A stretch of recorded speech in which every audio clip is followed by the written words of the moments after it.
Story 1. Gerald W. Bivens was born on December 7, 1959, in Evansville, Indiana.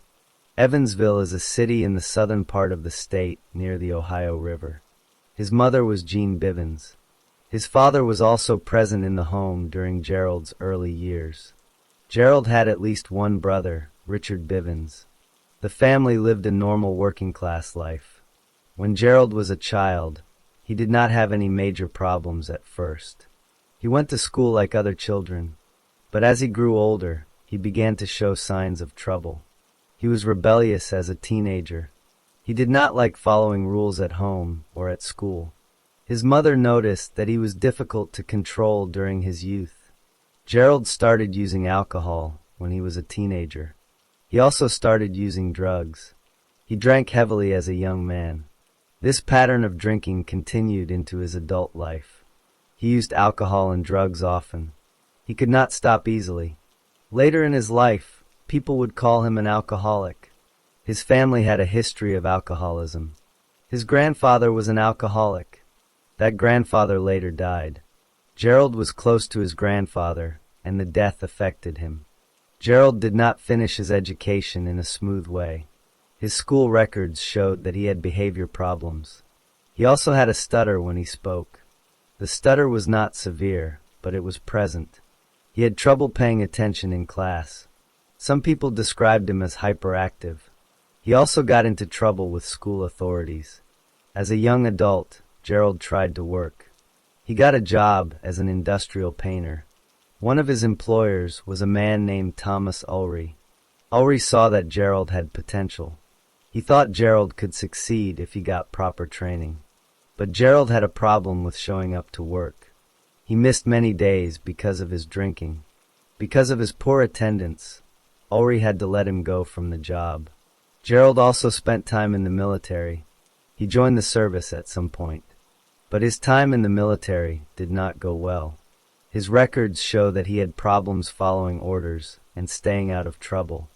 He did not complete his service in a way that brought him honor or stability. By his late teens and early 20s, Gerald was already getting into trouble with the law. He committed smaller crimes. He was sent to prison for some of these offenses. He spent time behind bars. While in prison, he did not stop thinking about drinking and drugs. But he also had time to think about his life. When he got out of prison, he was put on parole. Parole meant he had to follow rules and report to an officer. If he broke the rules, he would go back to prison. Gerald married a woman named Patricia Bivens. They lived together as husband and wife. Patricia knew about his drinking problem. She knew about his past with drugs and crime. But she stayed with him. Gerald tried to stay sober at times, but he kept going back to alcohol. Drinking was a central part of his life. Gerald's brother Richard served in the Air Force. Richard was honorably discharged. Richard tried to be a good influence on Gerald. But Gerald continued to struggle. He would drink heavily for periods of time. Then he would try to stop. Then he would start again. This cycle repeated many times. By the time Gerald reached his early 30s, he had already served time in prison and been released on parole. He was still living in Indiana. He was still drinking. He was still around people who also used drugs and alcohol. He was not able to hold a steady job for a long time. He had few positive activities in his daily life. His marriage was under stress because of his drinking and his absences. Gerald also had a violent side when he drank. He did not always show it, but it was there underneath. He had been in fights. He had used threats against people. He had carried weapons before. The people who knew him could see that he was capable of doing harmful things when he was drunk or high. But in the months before the events that would change everything, Gerald was still living day to day. He was not working regularly. He was spending time with friends who also drank and broke the law. He was not thinking about the future. He was just trying to get through each day. He had no plan to change his life. He had no help that was strong enough to stop him from drinking. And he was angry and frustrated with where his life had gone. His mother Jean still loved him. His brother Richard still tried to help him. His wife Patricia stayed with him. But none of them could control what Gerald did when he was drunk and out with his friends. He was a man who had spent years making bad choices. Those choices had led him to prison before. But prison had not changed him. He was still the same person, and he was about to go on a long drive with two other men who were just like him. On January 16th, 1991, Gerald Bivens was with two other men. Their names were Ronald Chambers and Scott Wales. The three men were together in central Indiana. They had no plan for a lawful evening. They wanted money and things they could take from other people. Gerald had been drinking heavily that night. He was intoxicated. He was also using drugs. His judgment was gone. The first crime happened at a store called Lazarus. This store was in Lafayette, Indiana. The three men went inside. They picked up blue jeans and other items. They did not pay for the jeans. They tried to leave the store with the stolen clothes. A security guard saw them and tried to stop them.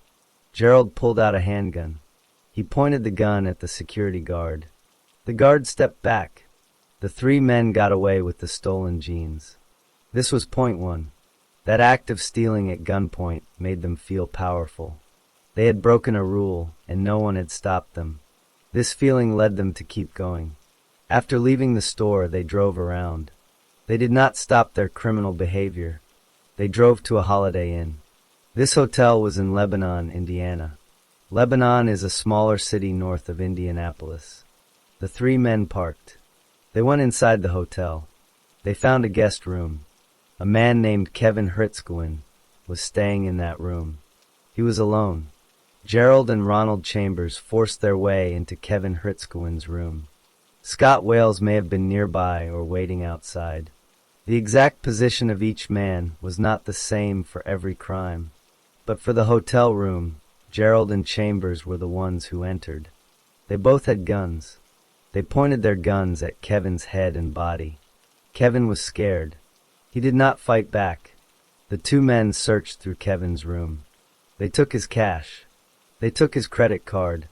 They found the keys to his van. They took the van keys. Then they threatened to kill Kevin. They hit him on the back of his head. He was hurt but not knocked out. They then tied Kevin to a railing inside the bathtub. He could not move. He could not call for help right away. They left him there.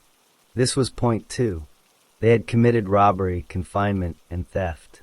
They had used a gun again. Each crime made them feel more confident that they would not get caught. After leaving Kevin tied up, Gerald took Kevin's van. He drove it away from the hotel. But he did not drive far. He parked the van somewhere nearby. Then he went back to join Chambers and Wales. They were still in Gerald's wife's car. Gerald got back into that car. The three men then drove north toward Lafayette again. They were on Interstate 65. They stopped at a rest area. This rest area was just north of Lebanon. It was a public rest stop where drivers could park, use the restroom, and rest. It was late at night. There were not many people there, but one person was there. His name was Reverend William Harvey Radcliffe. He was 39 years old. He was a white male. He had recently resigned as pastor of a church called Badger Grove Community Baptist Church. That church was in a rural area near a town called Brookston. Reverend Radcliffe was not a stranger to Gerald. In fact, Reverend Radcliffe ran a rehabilitation program for people with alcohol and drug problems. Gerald had been assigned to that program when he was on parole. Reverend Radcliffe knew who Gerald was. Gerald knew who Reverend Radcliffe was. Reverend Radcliffe had car trouble that night. His car engine was overheating. He had stopped at the rest area to get water. He was filling water jugs to put into his car. He went into the public restroom. That is where Gerald and Chambers found him. Gerald and Ronald Chambers entered the restroom. Both men had their guns drawn. They announced a robbery. They told Reverend Radcliffe to give them his money. Reverend Radcliffe did not resist. He cooperated right away. He gave the men his wallet. He did what they said because he was afraid for his life. He probably hoped that if he gave them what they wanted, they would leave. But Gerald did not leave. After taking the wallet, Gerald turned Reverend Radcliffe around. He pushed him into a toilet stall. Then Gerald raised his handgun. He shot Reverend Radcliffe in the head. The minister fell. He died at the scene. The gunshot was loud, but it was late at night at a rest area. No one else came to see what happened right away. Gerald and Chambers ran out of the restroom. They got back into the car with Wales. As they drove away, Gerald spoke to Chambers. Gerald said he had shot the man because he wanted to know what it felt like to kill. That was the reason he gave at that moment. Later, Gerald would give a different reason. He would say he killed Reverend Radcliffe because the minister had recognized him during the robbery. Gerald was on parole. If Reverend Radcliffe survived and told the police who robbed him, Gerald would go back to prison. That was point 3. The robbery led to recognition. The recognition led to fear of getting caught. The fear led to the decision to kill. And the killing was done with one gunshot to the head. The next day, Gerald told Scott Wales the same thing. He said he shot the minister because he wanted to know what it felt like to kill. Whether the true reason was the thrill or the fear of being identified, the result was the same. A man was dead. Gerald had pulled the trigger. After the killing, Gerald tried to hide what he had done. He burned the shoes he had been wearing. He thought the shoes had blood on them. He paid someone to clean the inside of his wife's car. He threw the stolen items into a dumpster near his home. He threw the handgun into a creek. He also threw away a license plate from one of the cars. He did these things over the next few days.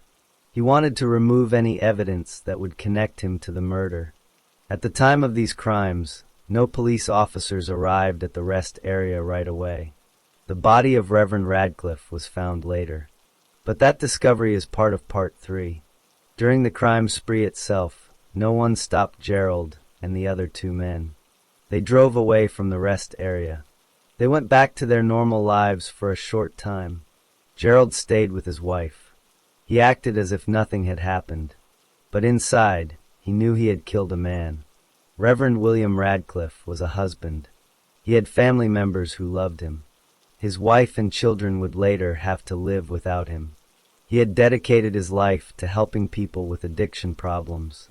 He had tried to help people like Gerald Bivens. That made the crime even more cruel. But at the moment of the shooting, Gerald did not think about any of that. He only thought about himself. The 2 other men, Chambers and Wales, were present for some or all of these crimes. They did not stop Gerald from shooting the minister. They did not call for help. They helped him run away. They were part of the crime spree from start to finish. Each man played a role. But Gerald was the one who fired the gun that ended Reverend Radcliffe's life. The body of Reverend William Radcliffe was found at the rest stop north of Lebanon. Someone discovered him and called the police. The Boone County Sheriff's Department arrived. They saw that the minister had been shot in the head. They began collecting evidence from the restroom. They also looked for witnesses. But at first, they did not know who had done the shooting. The police also learned about the robbery at the Holiday Inn. Kevin Hritzkowin had been found tied to the bathtub railing. He gave a description of the men who robbed him. He told police about the van that was taken. The police connected the 2 crimes because they happened on the same night in the same area. They also learned about the shoplifting at the Lazarus store in Lafayette. A security guard reported that a man had pointed a gun at him. The police realized that one group of men had committed all of these crimes. For several weeks, the police did not have a suspect. Gerald Bivens was not yet on their radar for the murder. But that changed on February 20th, 1991. On that day, Gerald was arrested in Lafayette on an unrelated charge. He was wanted for forgery in Carroll County, Indiana. The police took him into custody. They read him his rights. He signed a form saying he understood his rights. He agreed to answer questions about the forgery. During that questioning, the police asked Gerald if he knew anything about other crimes. They mentioned the robberies and the murder in Boone and Tippecanoe counties on January 16th. Gerald did not stay silent. He offered to give information. He told them what caliber of gun was used to kill the minister. He told them the exact location of the murder. He also talked about the shoplifting at Lazarus. This was point one. Gerald opened his mouth when he did not have to. That statement led the police to focus on him. The next day, February 21st, 1991, the police took Gerald from the Carroll County Jail to several locations. Gerald showed them where he had thrown away evidence. He pointed to a creek where he had thrown the gun. He pointed to a dumpster where he had thrown stolen items. He showed them where he had burned his shoes. The police searched the creek, but could not find the gun that day. However, 1 week later, they returned to the same spot. They found the handgun. Tests later confirmed that this gun was the one used to kill Reverend Radcliffe. On February 25th, 1991, Gerald gave more statements. At first, he lied. He blamed two other men named Jamie Warren and Kevin Robertson. He said those men had committed the murder. The police investigated. They quickly learned that Warren and Robertson could not have done it. They had alibis or no connection to the crime. The police told Gerald that he was lying. Then Gerald changed his story. He admitted that he had been at the rest stop. He said he was outside the restroom when the murder happened. He said Scott Wales was the one who shot the minister. The police were not sure if this was true either. Gerald asked to speak with a prosecutor. He wanted to make a deal. The prosecutor told Gerald that she would ask for concurrent sentences on the forgery charges if he cooperated. But she did not promise to drop the murder charge. Gerald then named Scott Wales and Ronald Chambers as the two men who were with him. This was point two. Gerald gave up the names of his accomplices. That helped the police build a complete picture of the crime spree. On March 28, 1991, Gerald asked to speak with Sheriff Hudson again. He signed a new waiver of his rights. He then admitted for the first time that he had been inside the restroom when the murder happened. He still did not say he pulled the trigger, but he was getting closer to the full truth. On April 10, 1991, Gerald asked to speak with a detective from his jail cell. He said he wanted to confess to killing Reverend Radcliffe. The detective came with another officer. They read Gerald his rights. Gerald read the waiver out loud. Then he asked the detectives to turn off the tape recorder. They did. Gerald then admitted that he, not Scott Wales, was the one who shot the minister in the head. He described exactly how he did it. He said he turned the victim around, pushed him into the stall, and fired. This was point three, the full confession. The police now had all the information they needed. On April 11, 1991, Gerald confirmed his confession to Sheriff Hudson. He said, "I just wanted you to know that what I told him last night was the truth." This was a voluntary statement. The sheriff did not ask him a question. Gerald spoke on his own. The police arrested Ronald Chambers and Scott Wales. Both men were charged with crimes related to the spree. But Gerald was the one who fired the fatal shot. He was charged with murder, robbery, confinement, auto theft, and 2 counts of theft. The prosecutor filed a request for the death penalty on April 26, 1991. The trial began on February 25, 1992. The jury was selected over several days. The trial itself ran from February 29th to March 6, 1992. The jury heard all the evidence. They heard Gerald's confessions. They heard from the victims. They heard from the police who found the gun and the burned shoes. On March 7, 1992, the jury returned a verdict. Gerald was found guilty of murder, robbery as a Class B felony, confinement as a Class B felony, auto theft as a Class D felony, and 2 counts of theft as Class D felonies. The jury then moved to the penalty phase. They heard evidence about Gerald's life. His mother testified. His brother testified. His wife testified. A former employer testified. Gerald himself testified and apologized. But the jury decided that the death penalty was the correct sentence. The judge agreed. On June 5, 1992, the judge formally sentenced Gerald to death for the murder. He also received 20 years for robbery, 20 years for confinement, 3 years for auto theft, and 3 years for each of the 2 theft counts. All of those sentences were to run one after the other. Gerald did not accept the sentence quietly at first. He appealed. His lawyers filed a direct appeal to the Indiana Supreme Court. On November 4, 1994, that court affirmed his convictions and his death sentence. One of the theft counts was merged into the robbery count, but the death sentence stood. Gerald then appealed to the United States Supreme Court. That court denied his request to hear the case in 1994 and again in 1996. On December 18, 1995, Gerald filed a petition for post-conviction relief. This was a way to argue that his trial lawyers had done a poor job. He said they did not investigate and present enough evidence about his difficult childhood, his stutter, and his family history of alcoholism. A special judge held hearings. On March 21, 1997, the judge denied the petition. Gerald appealed again to the Indiana Supreme Court. On September 26, 2000, that court also denied his appeal. The death sentence was affirmed again. At this point, Gerald made a choice. He decided to stop fighting. He waived the remainder of his appeals.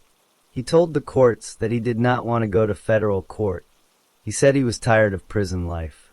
He said spending his life in prison did not appeal to him. He said he was frustrated. He asked to be executed. The state of Indiana set an execution date. It was March 14, 2001. The method was lethal injection. Gerald was held at the Indiana State Prison in Michigan City. In the days before his death, he met with friends and family. His mother, Jean Bivens, cooked his last meal. She made chicken and dumplings and German ravioli. She brought the meal to the prison. Gerald ate it in the death row visiting room with his mother, his brother, and a few others. He said it was the best meal he had in 10 years. After the meal, Gerald's mother went back to her hotel room. She tried to kill herself by taking an overdose of a prescription drug. She took about 50 Xanax pills. She was found and taken to a hospital. She survived. Prison officials told Gerald that his mother had fallen.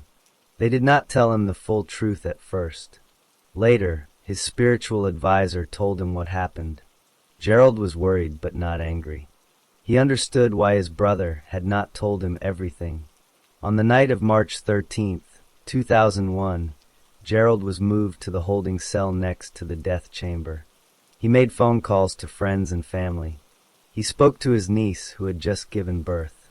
He received communion from a priest. He wrote his last statement. He said, "I wish to apologize to the victim's family for the pain I have caused and the pain I have caused my family and friends, and I ask that they who did this to me be forgiven."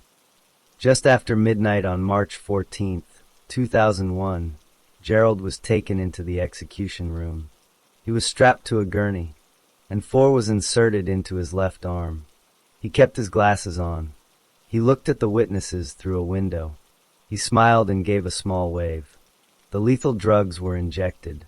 Gerald coughed hard and convulsed against the straps. Then he stopped moving. He was pronounced dead at 12:26 a.m. Central Standard Time. He was 41 years old. Reverend William Radcliffe's family received Gerald's apology. They had already lived 10 years without their husband and father. The 2 accomplices, Ronald Chambers and Scott Wales, were also punished for their roles in the crimes. But Gerald Bivens was the one who fired the gun, and he was the one who paid for that act with his own life. After the execution, Gerald's body was taken away. His mother recovered from her overdose. His brother and friends mourned him. The case was closed. The state of Indiana had carried out its 8th execution since the death penalty was brought back in 1977. Gerald Bivens became the 702nd person executed in the United States since 1976. And the story of how a troubled man from Evansville killed a minister at a rest stop came to its final end.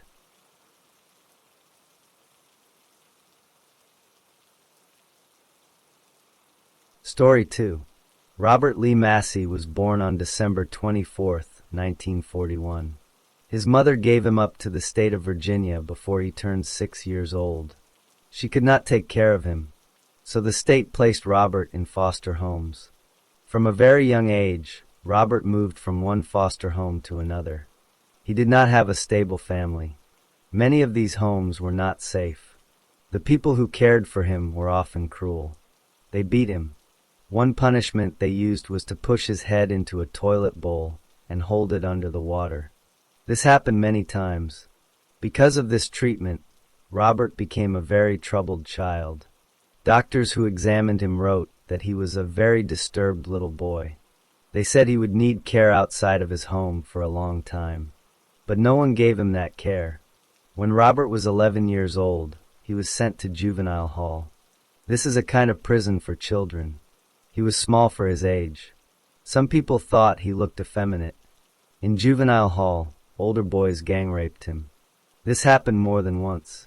He did not tell anyone for a long time. He did not think anyone would help him. At age 12, Robert was put on a chain gang in Virginia. A chain gang is a group of prisoners who are chained together while they work. Robert and the other boys had to dig trenches outside in all kinds of weather. After they dug the trenches, they filled them back up again. One day, a boy working next to Robert fell over dead. A guard unchained the dead body and threw it into the trench. The other boys, still chained together, had to cover the body with dirt and keep working. Robert never forgot that day. Robert continued to be moved through the juvenile system. He did not go to regular school. He did not learn normal social skills. He did not have friends who cared about him. He only knew prisons and institutions. When Robert was 17 years old, he was transferred to a prison medical facility. Doctors there evaluated him. They wrote that he had undergone a severe personality disorganization. This means his mind was breaking down. He could not think or act like a normal person. But again, no one gave him real treatment. He was just kept locked up. Eventually, Robert was released from the juvenile system. He left Virginia and drifted west. He ended up in California. He had no money. He had no job. He had no family to help him. He did not know how to live like a free person.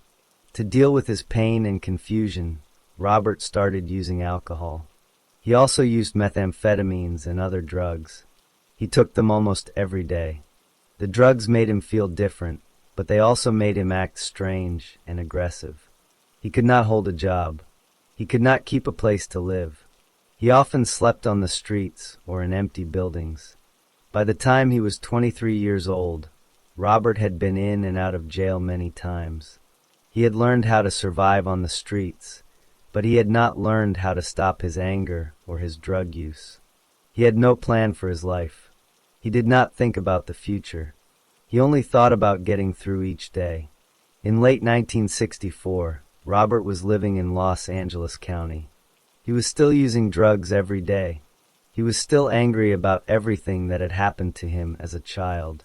He did not trust anyone. He believed that the world was always trying to hurt him. He carried a gun for protection. He believed he needed it to survive. From late 1964 into January 1965, Robert Lee Massey was living on the streets of Los Angeles County. He was using methamphetamines and alcohol every day. He was not thinking clearly. He had no money. He decided he would get money by robbing people. He took a rifle and a revolver with him. On the evening of January 7th, 1965, Massey went to the city of West Covina. He found a man named Franklin Bowler getting out of his car in front of his own home. Massey walked up to Bowler. Without saying a word, Massey hit Bowler in the mouth with the rifle. Bowler's mouth started bleeding. Then Massey demanded money. Bowler was scared. He gave Massey his wallet and his coin purse. Massey then fired one shot from the rifle. The bullet grazed the side of Bowler's head. Bowler fell down but did not die. Massey ran away. He did not check if Bowler was alive. He just left. Later that same evening, Massey went to the city of San Gabriel. He saw a man and a woman returning to their home. The man was Morris Weiss. The woman was his wife, Mildred Weiss. She was 48 years old. She was a mother of 2 children. Her husband owned a furniture store. The couple got out of their car in front of their house. Mildred Weiss was walking toward her front door. Massey approached her. He pointed his rifle at her. He demanded money. He intended to rob her. But something went wrong. Mrs. Weiss did not give him money. Maybe she screamed. Maybe she tried to run. Massey shot her. The bullet killed her. She died in her front yard. Massey then jumped into a waiting car. Someone else was driving that car. They sped away. Massey did not care that he had killed a woman. He only cared about escaping. Just after midnight, which was now early January 8th, 1965, Massey went to a bar in Baldwin Park. He walked inside with his rifle. He said loudly, "This is a stick-up." He took money from the cash register. He also took wallets from the bartender and one customer. The bartender threw a beer bottle at Massey. Massey did not shoot anyone. He just turned and ran away. 8 days later, on January 15th, 1965, Massey went to MacArthur Park in Los Angeles. He met a man named Frank Patty. The two of them talked. They agreed to go to Patty's hotel room. Once they were inside the room, Massey pulled out a revolver. He demanded money. He also told Patty to take off all his clothes. Patty did not obey. Instead, Patty attacked Massey. They started fighting. Massey fired 3 shots. 2 bullets hit Patty in the stomach. 1 bullet grazed his neck. Patty fell down but did not die. Massey ran out of the hotel room and escaped. 5 days later, on January 20th, 1965, the police arrested Massey. They charged him with the assault on Frank Patty. Once in custody, Massey agreed to talk. He gave 2 tape-recorded statements. In those statements, he admitted to all the crimes. He admitted robbing Franklin Bowler.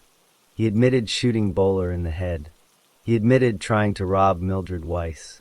He admitted shooting and killing her. He admitted robbing the bar in Baldwin Park. He admitted shooting Frank Patty.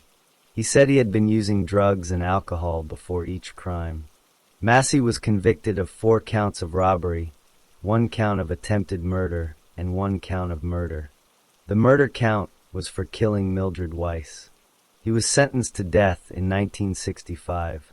But in 1972, the United States Supreme Court changed the law. The court said the death penalty was unconstitutional at that time. So Massey's death sentence was changed to life in prison with the possibility of parole. Massey spent years in prison. He behaved well. He studied law. Other prisoners asked him for legal advice. In the summer of 1978, the parole board voted to release him. He walked out of prison a free man. He had served about 13 years for killing Mildred Weiss. 8 months later, on January 3rd, 1979, Massey went to a liquor store in San Francisco. The store was owned by a 61-year-old man named Boris G. Naumoff. Naumoff was a husband, a father, and a grandfather. He worked behind the counter every day. That afternoon, a woman walked into the store to buy something. She saw Massey standing at the counter face to face with Naumoff. She thought Massey was just a customer.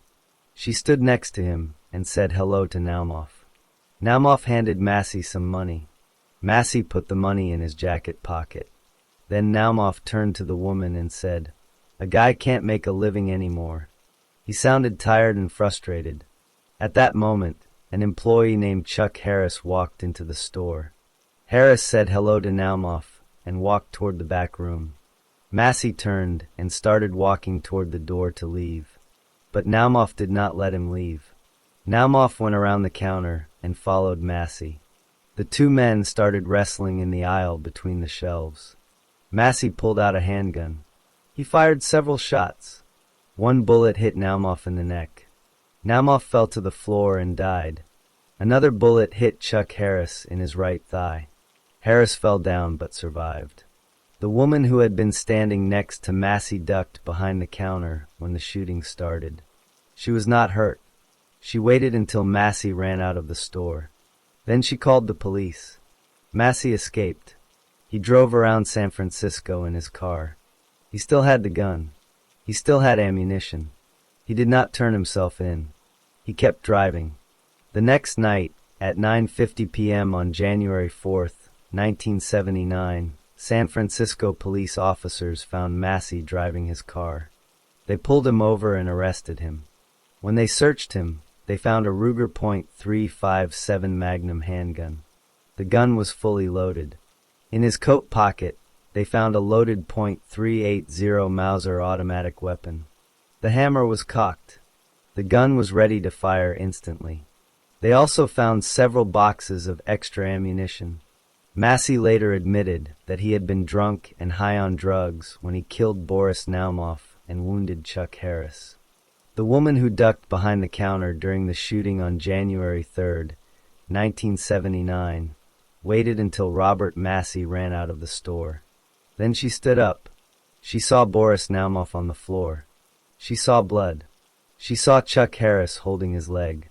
She picked up the store's telephone and called the police. She told the operator what had happened. She gave the address of the liquor store. She described the man who ran away. Police officers arrived at the store within minutes. They found Naumoff dead. They called for an ambulance for Harris. Harris was taken to a hospital. Doctors treated his wounded thigh. He survived. Police asked Harris and the woman what they saw. The woman described Massey's face, his clothes, and the guns he carried. Harris said he did not see the shooter clearly because he was walking to the back room when the shots started. But he heard the shots and felt the bullet hit his leg. The police started searching for Massey. They did not know his name yet. They had only a description. They checked liquor stores in the area. They asked other witnesses if anyone had seen a man matching that description. They also checked for any similar crimes in the past. The next night, January 4th, 1979, at 9:50 p.m., police officers saw a car driving that matched the description of the getaway vehicle. They stopped the car. The driver was Robert Massey. When they searched him, they found the 2 loaded guns and the extra ammunition. They arrested him on the spot. They took him to the police station. At the station, police questioned Massey. He did not deny what happened. He admitted that he was the one who shot Naumoff and Harris. He said he had been drinking alcohol and using drugs before the crime. He said he did not plan to kill anyone, but he admitted that he had the guns and that he fired them. The police wrote down his confession. Massey signed it. The case went to court. Massey was charged with first-degree murder for killing Boris Naumoff. He was also charged with attempted murder for shooting Chuck Harris and with armed robbery for taking money from the store. Massey wanted to plead guilty. His lawyer told him not to plead guilty. The lawyer said they could fight the case. Massey refused to listen. He pleaded guilty anyway. The judge accepted the guilty plea. On May 25, 1979, the jury sentenced Massey to death. Massey accepted the sentence. He did not want to appeal. But California law required an automatic appeal for all death sentences. So the case went to the California Supreme Court even though Massey did not want it to. In 1985, the California Supreme Court made a decision. The court was led by Chief Justice Rose Elizabeth Byrd. The court ruled that Massey's guilty plea was not valid. The reason was that his lawyer did not agree to the plea. Under California law at that time, a defendant could not plead guilty over his own lawyer's objection. So the court reversed Massey's conviction. The case was sent back for a new trial. Massey was angry. He did not want a new trial. He wanted to be executed. But he had no choice. The state forced him to go through a second trial. In 1989, a new jury heard the case. Massey was found guilty again. The jury sentenced him to death again. After this second death sentence, Massey spent years on death row at San Quentin State Prison. He filed some appeals himself. He studied the law. He helped other prisoners with their cases. But over time, he decided he was tired of waiting. He said he would rather die than live the rest of his life in prison. He said death row was a lingering death. In early 2001, Massey asked a federal court to let him drop all his remaining appeals. He wanted to be executed. A federal judge examined Massey. The judge asked questions to make sure Massey understood what he was doing. The judge ruled that Massey was competent. That meant Massey knew what he was choosing and was not mentally unable to decide. The judge allowed Massey to withdraw his appeals. Some people who opposed the death penalty tried to stop the execution. They went to federal court. They argued that Massey was depressed and mentally ill. They said his lawyers had not done enough to save him. But the courts rejected these attempts. The U.S. Ninth Circuit Court of Appeals and the U.S. Supreme Court both refused to stop the execution. On March 27, 2001, just after midnight, Robert Lee Massey was led into the execution chamber at San Quentin. Guards placed him on a gurney. They strapped his arms. They inserted tubes into his veins. His spiritual advisors and his lawyer watched through a window. Massey was awake and calm. He looked at them. Then he spoke his last words. Forgiveness. Giving up all hope for a better past. The drugs were injected. First, sodium pentothal made him unconscious. Then pancuronium bromide stopped his breathing. Then potassium chloride stopped his heart. At 12:33 a.m., he was pronounced dead. He was 59 years old. He had spent nearly 30 years on death row across 2 separate death sentences. Before the execution, Massey requested a final meal. He asked for 2 vanilla milkshakes, extra crispy French fries, extra crispy fried oysters, and soft drinks. The prison gave him everything he asked for. Boris Naumov's family did not forget him. His son, Rick Naumov, said after the execution that the hurt for his family would never stop. He said they continued to deal with the loss of a husband, a father, and a grandfather. Chuck Harris, the employee who was wounded, survived his leg injury. He went on with his life. Mildred Weiss's family had already lived through the first murder in 1965. They did not speak publicly at the time of Massey's execution, but they had already seen him sentenced to death once before. Massey's body was taken from the prison. His execution was the 703rd in the United States since the death penalty was resumed in 1976. It was the 9th execution in California since that year. No further legal actions were taken after his death. The case was closed.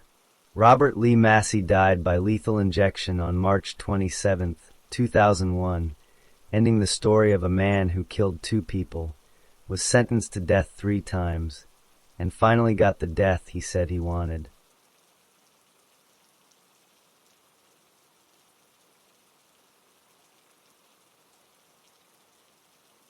Story 3. Ronald Dunaway Fluke was born on December 10, 1948. He grew up in Tulsa, Oklahoma. His childhood was normal. His father was a loving man.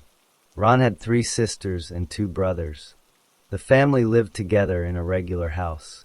There was no unusual violence or trouble in his home when he was young. Ron went to Rogers High School in Tulsa. He was not a bad student. After high school, he attended a junior college. He did not finish a 4-year degree. He left college and started working. In 1972, Ron became a firefighter for the city of Tulsa. He worked as a firefighter for 5 years. He left the fire department in 1977. The reason he left is not clearly recorded. After that, he found other work. When Ron was in his mid-20s, he started gambling. At first it was small bets. But over time, he could not stop. He lost more money than he could earn.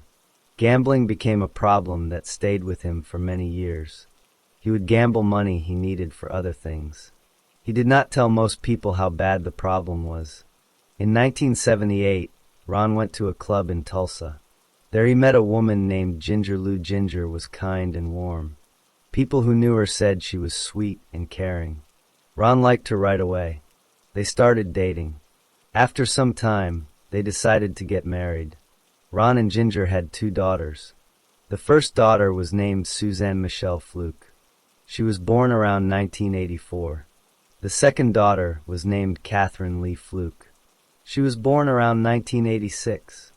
The family lived in a house on South 69th East Avenue in Tulsa.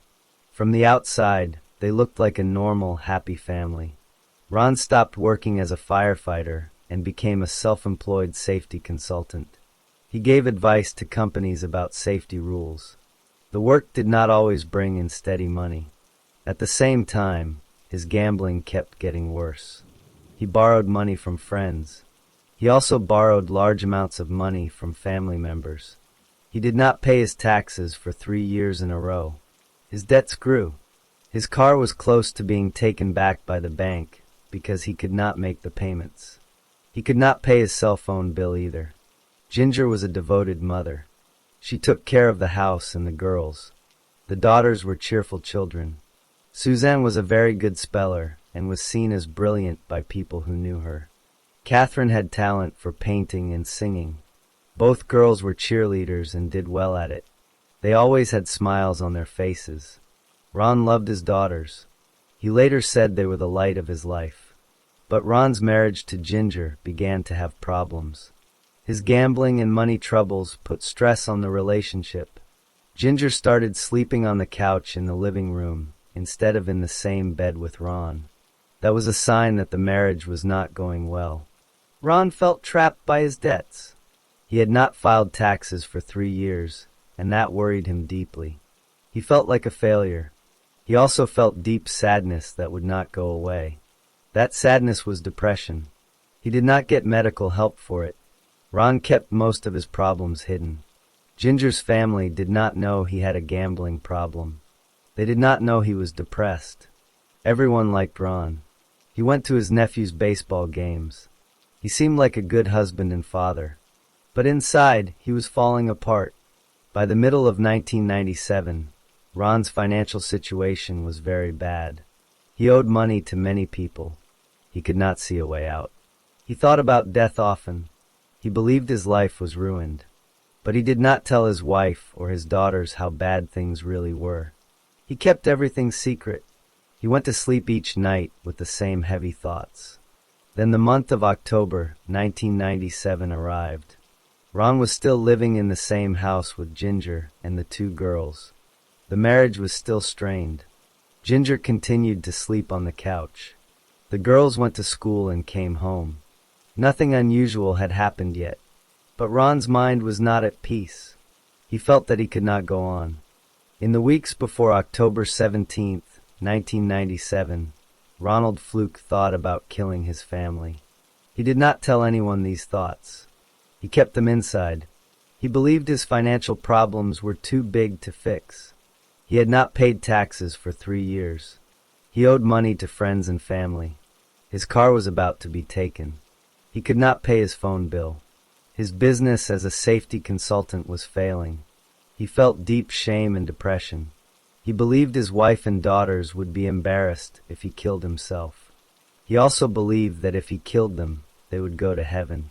He thought he would see them again after he died. He later said his mind was deluded.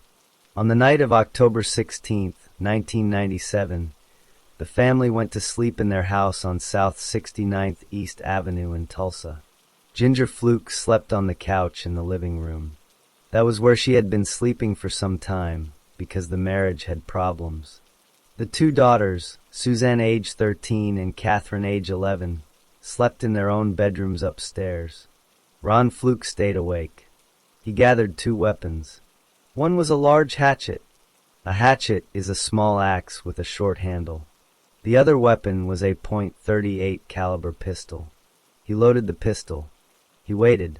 Around 1:30 in the morning on October 17, 1997, Ron Fluke walked into the living room. Ginger was lying on the couch. She was asleep. Ron raised the hatchet and struck her in the back of the head. The blow was hard. Ginger woke up from the pain. She began to scream. She was alive and aware. Ron did not stop. He struck her again and again. He hit her in the head, neck, and shoulder. He hit her 7 or 8 more times. Some reports say 8 or 9 times total. Ginger screamed during the attack. Then Ron picked up the pistol. He did not want the children to wake up from the noise. He pointed the gun at Ginger's head and fired 1 shot. The bullet killed her. Ginger Lou Fluke was 44 years old. After killing his wife, Ron walked upstairs. He went to the bedroom of one of his daughters. Both girls were awake. The noise from downstairs had woken them. Ron pointed the pistol at his daughter. One of the girls thought he was joking. She did not believe he would actually shoot her. Ron pulled the trigger. The gun jammed at first. It did not fire. Ron fixed the jam, or pulled the trigger again. The gun fired 1 shot. The bullet went into the girl's head. She died right away. Then Ron went to the second daughter's bedroom. She was also awake. He pointed the pistol at her head and fired 1 shot. That bullet also went into her head. She died immediately. Suzanne Michelle Fluke was 13 years old. Catherine Lee Fluke was 11 years old. Both were shot while they were awake. Both died from a single gunshot wound to the head. After the 3 murders, Ron Fluke stayed in the house. He did not call the police. He did not run away. He tried to kill himself. He put the gun to his own head. But he could not pull the trigger. Later he said he had heard that suicide was not a good action to take. He stopped trying to kill himself. He stayed in the house for several more hours. The bodies of his wife and daughters were inside the house. He did nothing to hide them. He did not clean the blood. He did not try to make it look like someone else did it. The sun came up. The morning of October 17th, 1997, arrived. Ron Fluke was still alive. He decided to leave the house. He walked out the door. He did not take anything with him. He left the hatchet and the gun inside the house. At around 8 o'clock in the morning on October 17th, 1997, Ronald Fluke walked into the Tulsa Police Department. He went to the detective section. He was calm. He spoke clearly. He told the officers that he had killed his wife and his 2 daughters. He did not try to hide anything. He explained what he had done and where the bodies were. The police sent officers to the house on South 69th East Avenue. Inside, they found the bodies of Ginger, Suzanne, and Catherine. The hatchet and the gun were still there. The police collected them as evidence. The police arrested Ronald Fluke right away. He did not resist. He told the officers that he wanted to die. He said, "I am the sorriest individual on the face of this earth right now, and I deserve to die." He also said that he had planned the killings for some time. He explained his reasons. His business was ruined, he had not paid taxes, he owed money, his marriage was failing, and he was deeply depressed. He also said he had tried to kill himself, but could not do it. The case went to court. Ron Fluke was charged with 3 counts of first-degree murder. The state of Oklahoma assigned public defenders to represent him. His main lawyer was Pete Silva, the chief public defender. They prepared a defense. They had 14 or 15 witnesses ready to testify that Fluke was suffering from chronic depression, gambling addiction, and financial ruin. They wanted to show that his mind was not working normally. But Fluke did not want a defense. In September 1998, during jury selection for his trial, Fluke changed his plea. He told the judge he wanted to plead guilty to all 3 murders. His lawyers advised him not to do this. They said he was not thinking clearly. But the judge talked to Fluke. The judge asked questions to make sure Fluke understood what he was doing. The judge also had a court-appointed psychiatrist examine Fluke. The psychiatrist said Fluke knew what he was doing. He understood the charges. He was not being forced by anyone. The judge ruled that Fluke was competent to plead guilty. Fluke then refused to let his lawyers present any evidence to help him. He did not want the jury or the judge to hear about his depression or his gambling. He told the court, "I don't have a death wish, but I did a terrible thing and I feel sorry for what I did and I'm ready to pay the price." He also said he had made peace with God. The judge, Tom Gillert, accepted the guilty pleas. Then came the sentencing hearing. The state presented the aggravating factors. Fluke had knowingly created a great risk of death to more than one person, and the killings were especially heinous, atrocious, or cruel. The judge agreed with these factors. Because Fluke refused to present any mitigating evidence, the judge had no reason to give a lesser sentence. On October 12, 1998, Judge Gillert sentenced Ronald Fluke to death by lethal injection for each of the 3 murders. The judge told Fluke, "What you were unable to do yourself, now you have foisted on me." After the sentence, Fluke had the right to appeal. But he chose not to appeal. He waived his appeals. The Oklahoma Court of Criminal Appeals reviewed the case automatically, as the law requires for death sentences. The court found that Fluke had waived his rights knowingly, intelligently, and voluntarily. The court upheld the conviction and the death sentence. Fluke did not file any appeal with the U.S. Supreme Court. He did not ask the Oklahoma Pardon and Parole Board for clemency. He did not ask for a hearing. He said, "I feel I will receive my just punishment for my crimes." The state asked the court to set an execution date. On March 27, 2001, that date arrived. Ronald Fluke was taken to the Oklahoma State Penitentiary in McAlester. He spent his final hours in isolation under suicide watch, which is normal for condemned inmates. He requested a last meal. He did not ask for steak or other special foods. He asked for the Lord's Supper, some grape juice and a cracker. That was his last meal. A friend named Phyllis England New witnessed the execution on his behalf, along with a minister. Members of Ginger Fluke's family were also present at the prison. Some of them watched the execution. Others were nearby, but did not watch. Betty Hightower, Ginger's sister, said she would be there to support Ginger, Suzanne, and Catherine. Before the execution, Fluke spoke. He said, "I've done a terrible thing. I'm sorry. I wish I could take it back. I've been through a fiery trial that has increased my faith and made my heart pure. I'm a Christian saved by the blood of Jesus."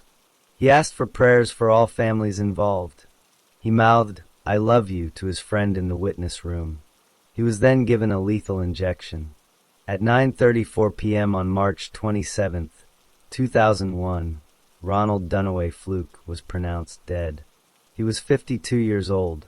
After the execution, Ginger Fluke's family released a statement through her niece, Lori Adams. It said that the lives of Ginger, Suzanne, and Catherine were taken by someone who was supposed to love them most. The statement added, "Most people lock their doors at night to keep the bad guys out.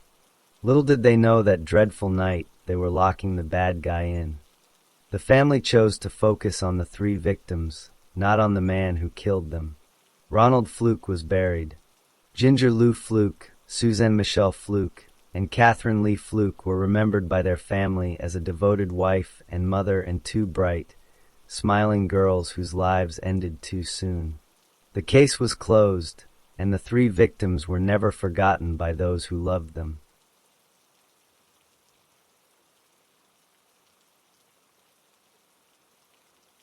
Story 4. Tomas Grant Irvin was born on January 21, 1951 in Missouri. Records do not say exactly which town or city he was born in. They also do not say who his parents were or whether he had brothers or sisters. Not much is known about his early childhood or his schooling, but public records show that as a young man, Irvin began committing crimes. In 1967, when Irvin was 16 years old, he killed a taxi driver in Buchanan County, Missouri. The taxi driver was a man. Irvin stabbed the driver to death. The driver died from his wounds. Irvin was arrested for that killing. He did not go to trial. Instead, he pleaded guilty to a charge called second-degree murder. That means he admitted to killing the taxi driver, but said he did not plan it ahead of time in a certain way. The court accepted his plea and sent him to prison. He received a life sentence. Irvin served his time in the Missouri State Penitentiary, which was located in Jefferson City, Missouri. That prison is now called the Jefferson City Correctional Center. While he was inside that prison, Irvin met another inmate. That man's name was Bert L. Hunter. Hunter was also serving a life sentence for a murder that happened in northwest Missouri. Inside the prison, Irvin and Hunter taught themselves computer programming. They studied on their own. They learned how to write code and work with computers. After serving about 10 years of his life sentence, Irvin was released on parole. He got out of prison in the late 1970s or early 1980s. Once he was free, he started working full-time for the Missouri Department of Revenue. That is the state office that handles taxes and driver's licenses. Bert Hunter also got paroled around the same time. Hunter also started working for the Missouri Department of Revenue. For a while, both men held steady jobs. They worked for the state government. But eventually, both of them lost their jobs. The Cole County prosecutor later said that both men began using cocaine. They abused the drug regularly. After losing their jobs, Irvin and Hunter stayed in contact. They started traveling together across the southern United States. While they traveled, they committed robberies.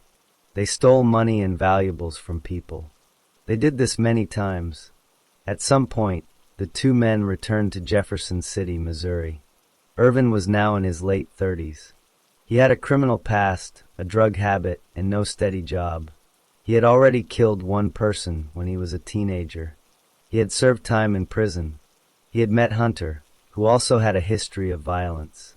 By late 1988, both men were living in or near Jefferson City and looking for more money. In late 1988, Tomas Irvin and Bert Hunter were together in Jefferson City, Missouri. They needed money. Hunter wanted to rob banks, but Irvin told him that robbing houses was safer. Irvin convinced Hunter to do house robberies instead of bank robberies. The two men picked a target. They believed that a man named Richard Hodges kept large amounts of cash in a file cabinet inside his home. Richard Hodges was 49 years old. He lived with his mother, Mildred Hodges, who was 75 years old. Their home was on Boonville Road in Jefferson City. The two men decided to rob Richard Hodges at that house. On the afternoon of December 15, 1988, Irvin and Hunter went to the Hodges home. Hunter had a pistol in his pocket. He also had a stocking mask. Hunter knocked on the front door. Mildred Hodges answered the door. As soon as she opened the door, Hunter pulled the stocking mask down over his face. He took out the pistol and showed it to her. Then he entered the house and grabbed Mildred Hodges by the hand. He held the gun in his other hand. Mildred Hodges became very scared. She cried out for her son, Richard.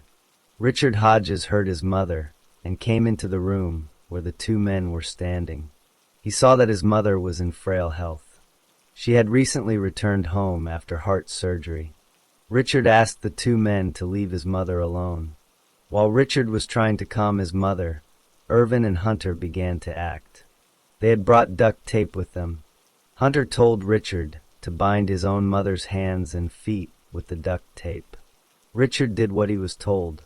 Then Irvin and Hunter took Mildred Hodges to a back bedroom. They made her sit on a bed. Irvin then took Richard to the living room. He made Richard lie down on the floor. Irvin and Hunter began taping Richard's hands together with duct tape. While Irvin did that, Hunter started searching the house for money, jewelry, and other valuable things. While Hunter was searching, he heard a noise coming from the bedroom. He went to check. Mildred Hodges had gotten free from the tape. She was standing in front of her dresser. Hunter grabbed her. He used more duct tape to bind her again. Then he left her lying on the hallway floor near the bedroom. Hunter went back to the living room. Irvin was still taping Richard Hodges. Irvin put tape on Richard's hands, his feet, and his mouth.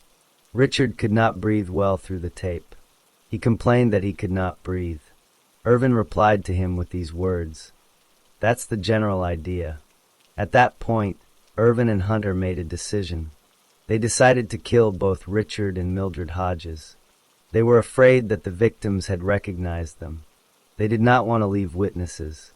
The two men took plastic bags. They placed a plastic bag over the head of each victim. Hunter later admitted that after the plastic bag was on Richard Hodges' head, he held Richard's nose closed to make sure he suffocated. Richard stopped breathing and died. While Hunter was killing Richard, Irvin was with Mildred Hodges. Irvin worked with her. After some time, Irvin returned to Hunter and said he thought Mildred Hodges was already dead. Hunter went to check her. He felt for a pulse. He found no pulse. Mildred Hodges had also died from suffocation. After both victims were dead, Irvin and Hunter finished looking through the house. They took money, jewelry, a fur coat, and other items. They also took the Hodges car. The two men then left the house. They removed Richard Hodges' body from the home and took it somewhere else in Jefferson City. They left Mildred Hodges' body inside the house. Later that night or the next night, Irvin and Hunter returned to the Hodges' home at least one more time. They did not stay long. After that, the two men separated. They traveled between Florida and Jefferson City. At one point, they stayed one night in Paducah, Kentucky. While there, they left the Hodges car behind. About 1 month after the killings, the two men were still free. No one had arrested them yet, but that would change. The police found Richard Hodges' body first. He had been left somewhere else in Jefferson City, not inside his home. Officers examined his body and saw that a plastic bag had been used to suffocate him. They also saw duct tape marks on his wrists, feet, and mouth. From there, the police went to the Hodges' home on Boonville Road. Inside the house, they found Mildred Hodges' body. She had also been suffocated with a plastic bag. The police saw that the house had been ransacked. Items were missing, including a car, jewelry, and a fur coat. The police began asking questions. They collected evidence from the scene. They also looked for the stolen car. The car was later found in Paducah, Kentucky. That gave the police a lead. They traced the movements of Irvin and Hunter between Missouri, Florida, and Kentucky. About 1 month after the murders, the police arrested Tomas Irvin. He was taken into custody. Bert Hunter was also arrested at some point. Once Hunter was in custody, he confessed to the crimes. He told the police exactly what happened. He also named Irvin as his partner. Hunter agreed to testify against Irvin in court. On March 28, 1989, Irvin was formally charged by an indictment. The charges were 2 counts of first-degree murder and 1 count of first-degree robbery. Because the case had received a lot of attention in Cole County, the judge granted a change of venue. That meant the trial would be moved to a different county. The case was transferred to Callaway County, Missouri. Irvin's trial began on January 17, 1990, in Callaway County. The prosecutor presented evidence. Bert Hunter was the main witness against Irvin. Hunter told the jury that Irvin helped plan the robbery, that Irvin was inside the house, that Irvin helped bind the victims, and that Irvin was with Mildred Hodges when she died. The jury also heard about the duct tape, the plastic bags, and Irvin's statement to Richard Hodges. That's the general idea. Irvin's lawyers argued that he was innocent. They said Irvin was at home asleep when the murders happened. They said Hunter had left with someone else. But the jury did not believe Irvin's story. They found the evidence in Hunter's testimony convincing. On January 19, 1990, the jury found Irvin guilty on both counts of first-degree murder and on the robbery charge. The same jury then decided on the punishment. For each of the 2 murders, they recommended the death penalty. For the robbery, they recommended a life sentence. On March 5, 1990, the judge formally sentenced Irvin to death for each murder. The sentences were to run together. For the robbery, the judge added a consecutive term of life in prison. Irvin filed appeals. He asked higher courts to review his case. He argued that his trial lawyer had done a poor job. He pointed out that Hunter had said different things at different times. In one tape recording of Hunter's guilty plea, Hunter told a judge that Irvin was not involved. That tape was not played for the jury. Irvin also said Hunter had passed a polygraph test when he said Irvin was not involved. But polygraph results were not allowed as evidence in Missouri courts. The appeals courts reviewed the case multiple times. The Missouri Supreme Court affirmed the conviction and sentence in 1992. The U.S. Supreme Court declined to hear the case in 1993. A federal district court denied relief in 1996. The U.S. Eighth Circuit Court of Appeals affirmed that denial in 1999. The U.S. Supreme Court again declined to hear the case in June 2000. After that, the state asked the Missouri Supreme Court to set an execution date. On February 27, 2001, the court set the date for March 28, 2001. On March 28, 2001, at 12:01 a.m., the execution began at the Potosi Correctional Center in Missouri. Irvin was given 3 drugs by lethal injection: sodium pentothal to make him unconscious, pancronium bromide to stop his breathing, and potassium chloride to stop his heart. He died at 12:04 a.m. He was 50 years old. Before he died, Irvin made a final statement. He said the courts had refused to let him prove he was innocent. He said the capital punishment system was broken. Then he was put to death. Burt Hunter had already been executed for the same murders 9 months earlier, on June 28, 2000. The Hodges family did not attend Irvin's execution. The 2 men who killed Mildred and Richard Hodges were both executed by the state of Missouri. The story of Tomas Irvin ends with him dead by lethal injection, having maintained his innocence until his final breath.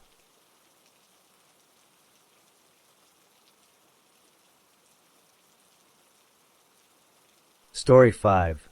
Jason Eric Massey was born on January 7, 1973 in the state of Texas.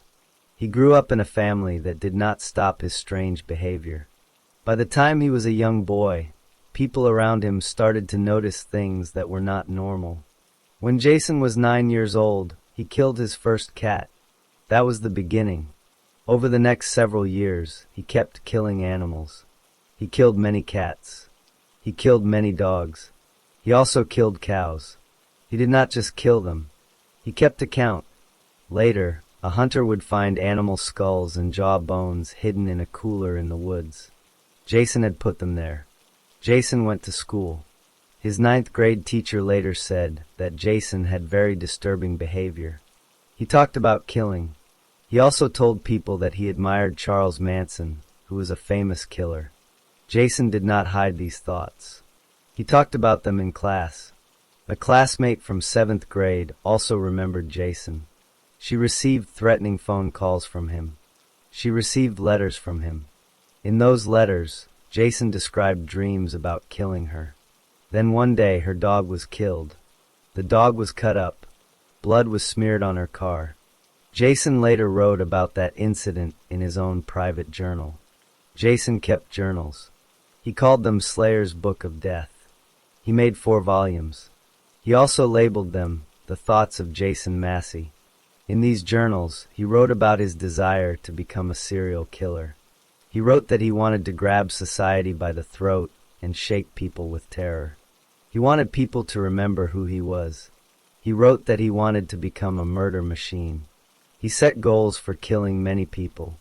In one entry, he wrote that his goal was 700 people in 20 years. Jason also wrote lists of names. He listed girls he wanted to kill. He wrote about violent fantasies. He wrote about wanting to read about criminal procedures and police investigations so he would not get caught. In June 1991, Jason's mother found 2 of his journals. She read them. She became very disturbed by what she saw.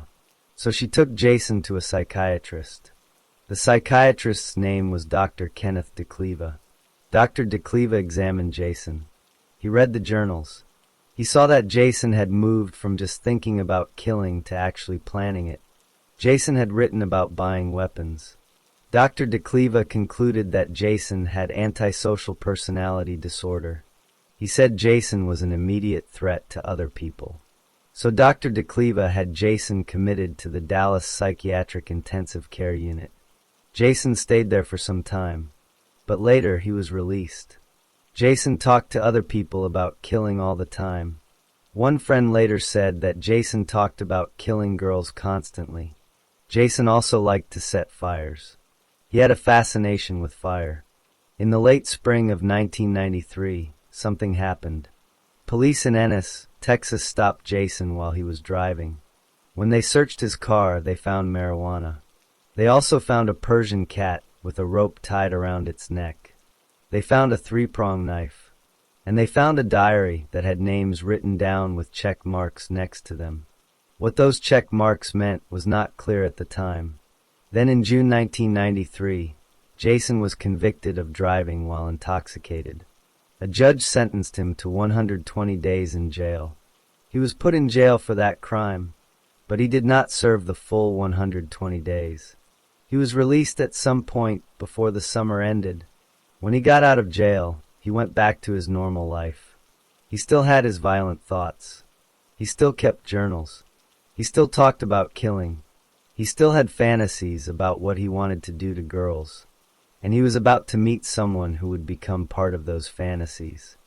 After Jason got out of jail in the summer of 1993, he spent his time driving around, drinking, and using drugs like LSD, marijuana, and cocaine.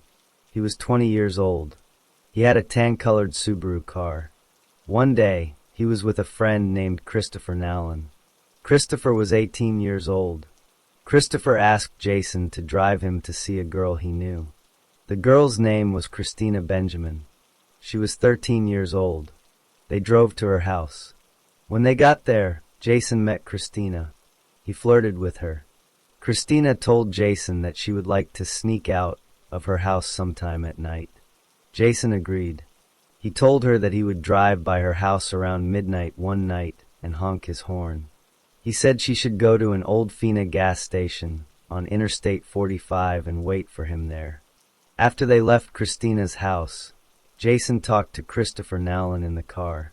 Jason used sexually explicit language. He told Christopher exactly what he wanted to do to Christina. He said he wanted to kill her. He said he wanted to cut her up. Christopher did not pay much attention.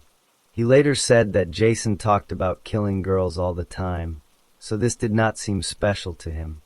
About 10 days went by. Then, in the early morning hours of July 27, 1993, Jason decided to act. He first went to his grandmother's house.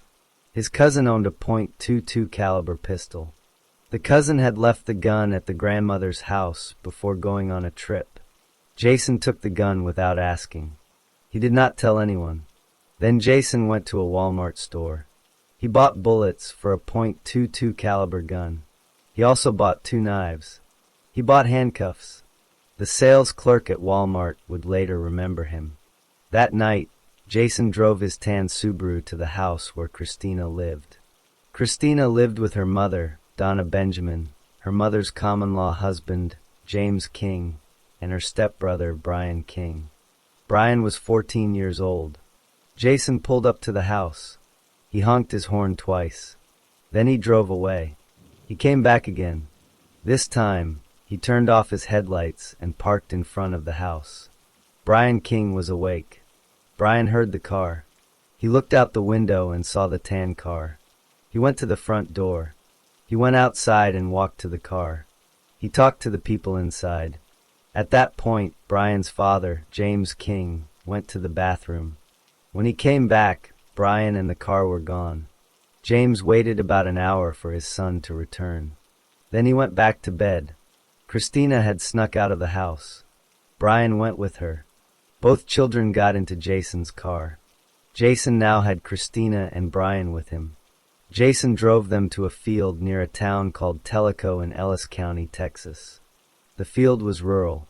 There were no houses nearby. It was dark. Once they were at the field, Jason took out the .22 caliber pistol. He shot Christina in the back. Then he raped her. After that, he used a knife to cut her body. He stabbed her. He disemboweled her, which means he cut open her stomach, so her internal organs came out. He also cut very long, delicate, detailed carvings into her trunk and her genitals. Then he cut off her head. He cut off both her hands. He took those body parts with him. Brian King was also in the field.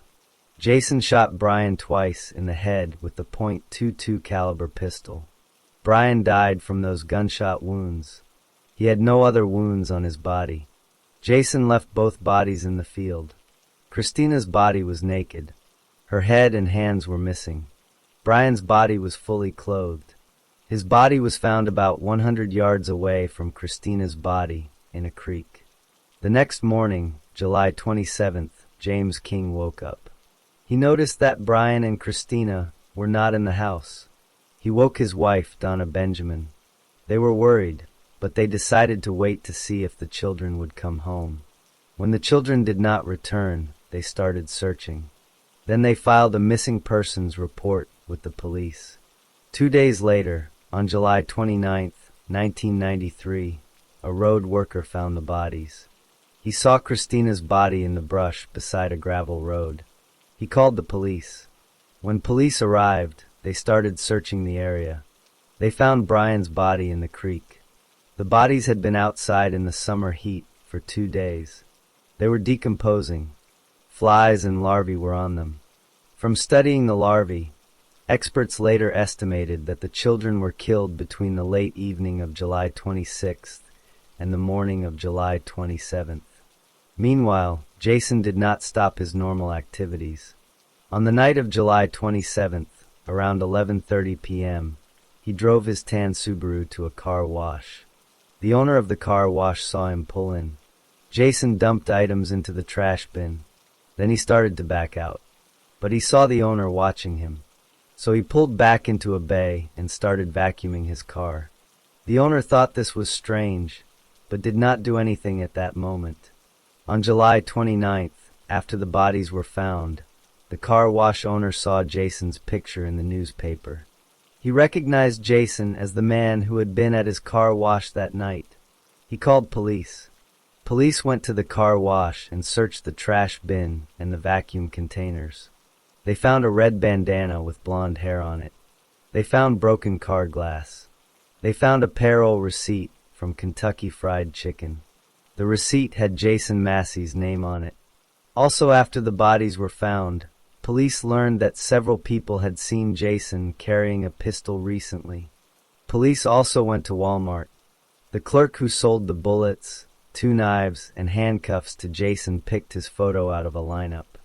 At this point, police did not yet arrest Jason. They were gathering evidence, but they had strong reasons to believe Jason was involved.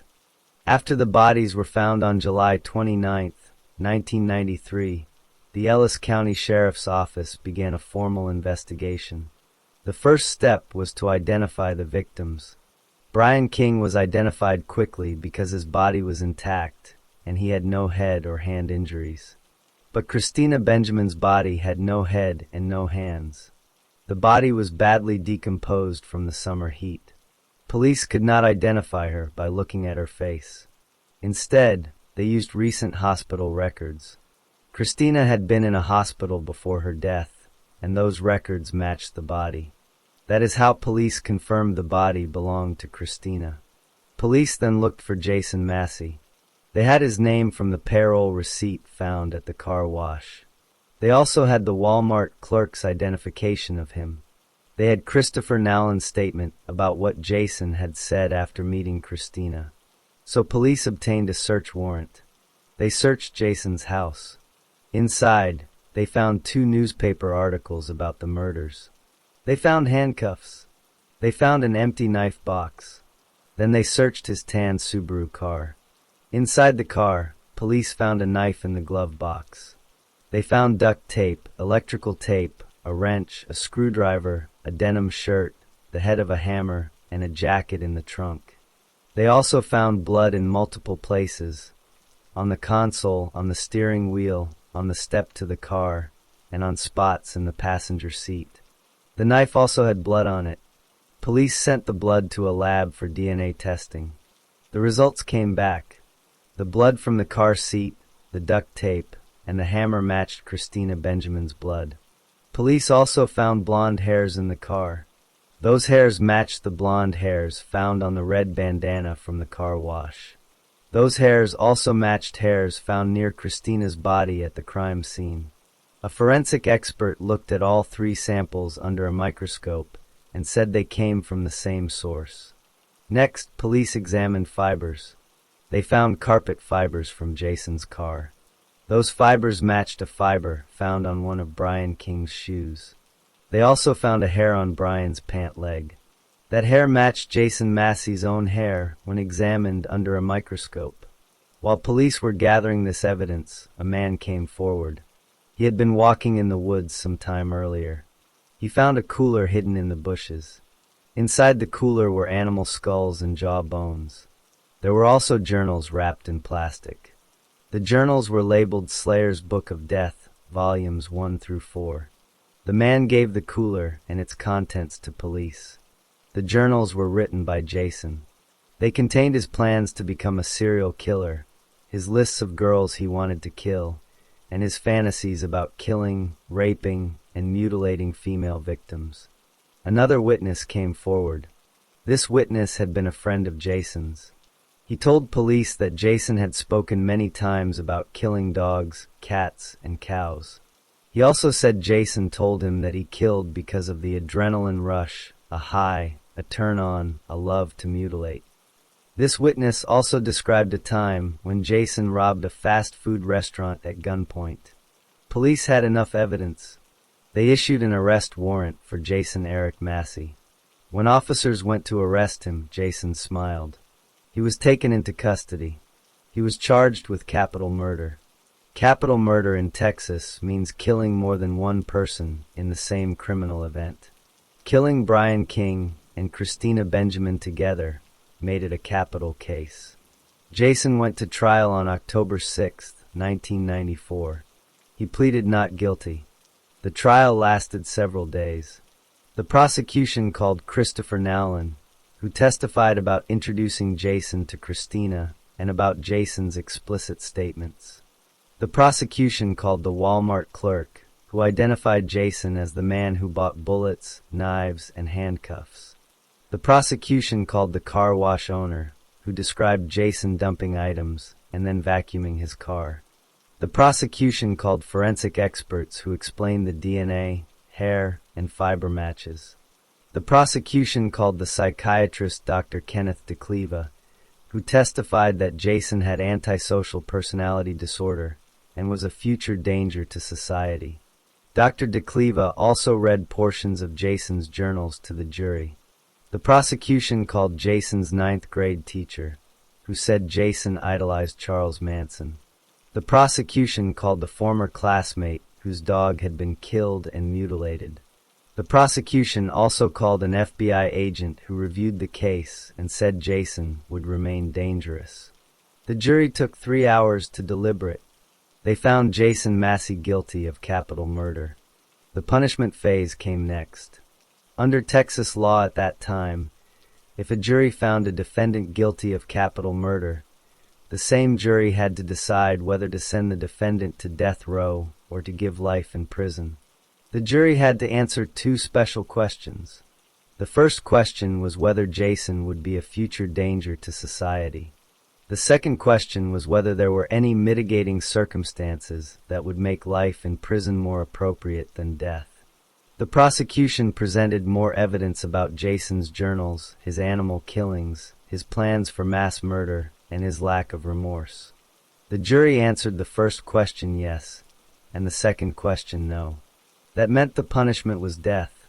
On October 12, 1994, the trial judge formally sentenced Jason Massey to death by lethal injection. He was 21 years old at the time of sentencing. Jason appealed his case.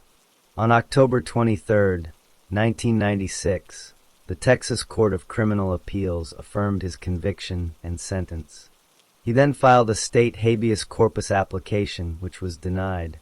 He filed a federal habeas corpus petition.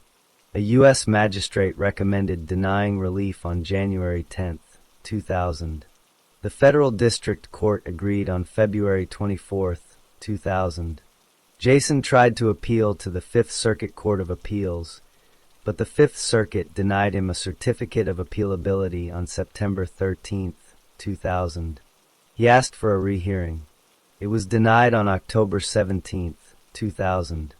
He then filed a petition to the U.S. Supreme Court on January 16, 2001. The Supreme Court declined to hear his case on March 19, 2001. With all appeals exhausted, the state of Texas set an execution date.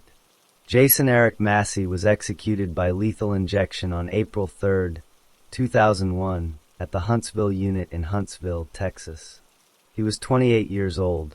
Before the lethal drugs were given, Jason made a final statement. He said he did not know the victims' family members in the room, but he wanted to apologize to each of them. He said, "I want you to know I did do it. I'm sorry for what I have done." He then told the family where Christina's missing head and hands were. "I put her remains in the Trinity River." He apologized to his own family for the pain he caused. He said God had changed his life. His last words were, "Tonight I dance on the streets of gold.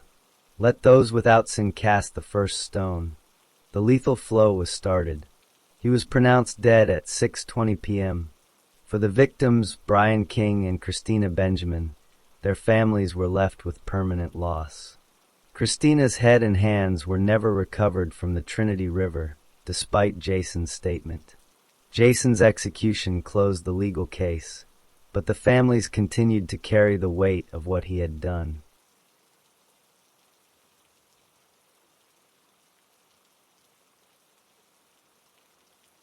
Story 6. Sebastian Stephanus Bridges was born on September 12, 1963. He was a white male. He was born in South Africa. His birth name was Carl Kutzer. Later in his life, he changed his name to Sebastian Stephanus Bridges. Not much is known to the public about his parents or his early childhood. He grew up in South Africa during his younger years. As he became a young adult, he decided to leave South Africa. He moved to the United States. He settled in the state of California. In California, Sebastian began to break the law. He committed a crime called grand theft. Grand theft means stealing property or money that has high value. He was caught by the police. He was sent to prison in California for this crime. While he was in that California prison, he met a woman named Lori. Lori worked as a nurse at the prison. Her job was to take care of sick inmates. She met Sebastian while he was serving his sentence for grand theft. They started a relationship. In 1993, they got married. Sebastian was 30 years old at that time. Lori was older than him. After the wedding, Sebastian finished his prison sentence. He was released. He and Lori lived together as husband and wife in California. But the marriage was not peaceful. Sebastian began to hurt Lori. He beat her. He was violent with her. Lori became afraid of him. In 1997, Lori decided she could not stay with Sebastian any longer. She left him. She moved away from California. She went to Las Vegas, Nevada. She wanted to start a new life. She found work as a nurse at a hospital in Las Vegas. At that hospital, she met a man named Hunter Blatchford. Hunter was also a nurse. He was 27 years old. He was a white male from New Jersey. He was kind and liked to help people. He played guitar and enjoyed rock climbing. Lori and Hunter became close friends. Sebastian stayed in California after Lori left. But he did not forget about her. He began to plan how to find her again. He watched her from a distance. He learned where she lived in Las Vegas. He even got a key that could open and start her car. He told her later that he had been watching her home. He also told her that he had been watching her new friend, Hunter. Lori became very scared. She knew Sebastian had hurt her before. She did not know what he would do next. Hunter Blatchford learned about Sebastian. He wanted to protect Lori. He decided to call Sebastian. He asked to meet with him. Hunter thought that if they all talked face to face, they could solve the problems peacefully. He wanted everyone to know where everyone else stood. He hoped this would stop any bad thing from happening. Hunter did not know what Sebastian was truly capable of. Hunter Blatchford called Sebastian Bridges to arrange a meeting. Sebastian agreed to meet. He told Hunter and Lori that he wanted to give Lori her belongings. He said he had stored all their things from the marriage. He promised to show her where the belongings were. On October 26, 1997, the meeting took place. Sebastian came to an apartment where Lori and Hunter were waiting. Sebastian brought a handgun with him. He did not show it at first. He acted calm. He made a proposal to Hunter. He said he would give Hunter his truck in exchange for letting Lori go back to him. Hunter refused this offer. Then Sebastian said he would take Lori and Hunter to see where he had stored her belongings. They all got into a car. Sebastian drove. Lori sat in the car. Hunter sat in the car. Sebastian drove away from Las Vegas. He drove farther and farther from the town. He took them out into the desert. The area was empty. There were no houses or people nearby. There were some empty trailers in the distance. Sebastian stopped the car in the middle of nowhere. He pulled out the handgun. Hunter saw the gun. He understood what was about to happen. Hunter said to Sebastian, "You're going to kill me now, aren't you?" Hunter also said, "I trusted you. I trusted you." Sebastian shot Hunter one time. The bullet hit Hunter in the torso, which is the main part of the body between the neck and the waist. Hunter fell. He was badly hurt. He began to bleed. He did not die right away. Lori was in the car. She watched what happened. She told her dying lover that she was sorry and that she loved him with all her heart. Then Hunter Blatchford bled to death in the desert. After Hunter was dead, Sebastian covered the body with plastic bags. Then he pulled Lori out of the car. He hit her in the head with the gun. This is called pistol whipping. He put handcuffs on her wrists and on her legs. She was badly bruised from the beating. She was trapped. Sebastian drove the car further into the desert. He went near a place called Nipton, California. He stopped the car. He opened the trunk. Inside the trunk was a brand new shovel. He took the shovel out. He began to dig a hole in the ground. He dug a shallow grave. While he dug, he spoke to Lori. He told her over and over, "It's all your fault." Lori thought about running away, but she was handcuffed on her arms and legs. She was bruised and hurting. It was nighttime. The moon was very small, only a sliver of light. She was in the middle of nowhere. She did not think she could get far, so she stayed and watched her husband dig the grave. Sebastian finished digging. He put Hunter Blatchford's body into the shallow hole. He covered the body with dirt. Then he got back into the car with Lori. He drove back toward Las Vegas. On the way back, Sebastian pulled the car over to the side of the road. A Nevada Highway Patrol trooper was driving by. This trooper was new to the job, a rookie. He saw the car stopped on the side of the road. He stopped to check if everything was okay. He walked up to the car. He looked inside. He saw Lori. She was handcuffed and bruised. He saw that something was very wrong. The trooper did not arrest Sebastian at that moment, but he called for help. More police officers arrived. The police asked Sebastian what happened. Sebastian did not run. He did not fight. He led the police to the desert grave where he had buried Hunter Blatchford. The police found the body. They arrested Sebastian Bridges for murder. After Sebastian Bridges led the police to the shallow grave, the officers recovered Hunter Blatchford's body. The police collected the handgun, the shovel, and the plastic bags that had been used to cover the body. They also took photographs of the crime scene. Lori Bridges was taken to a hospital. Her bruises and injuries were treated. She spoke to the police and told them everything that had happened. Sebastian Bridges was formally charged with first-degree murder and kidnapping. First-degree murder means the killing was planned ahead of time, not an accident. Kidnapping means he took Lori against her will and held her with handcuffs.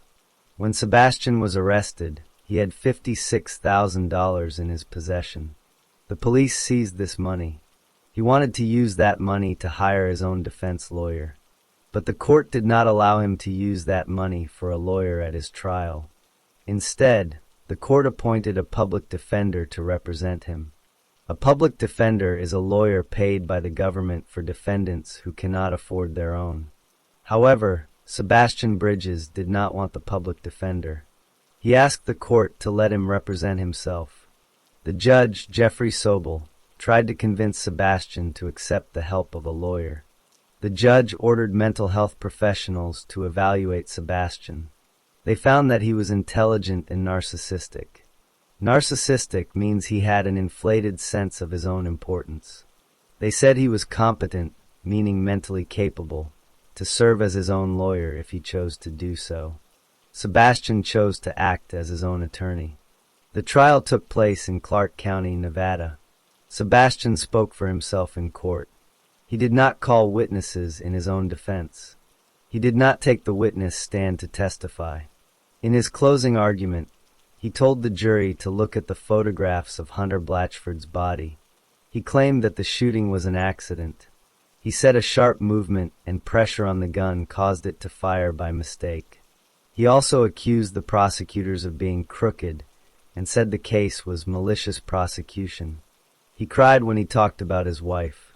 He told the jury, "If you find with any reasons, with an intent, I killed this man, you should kill me."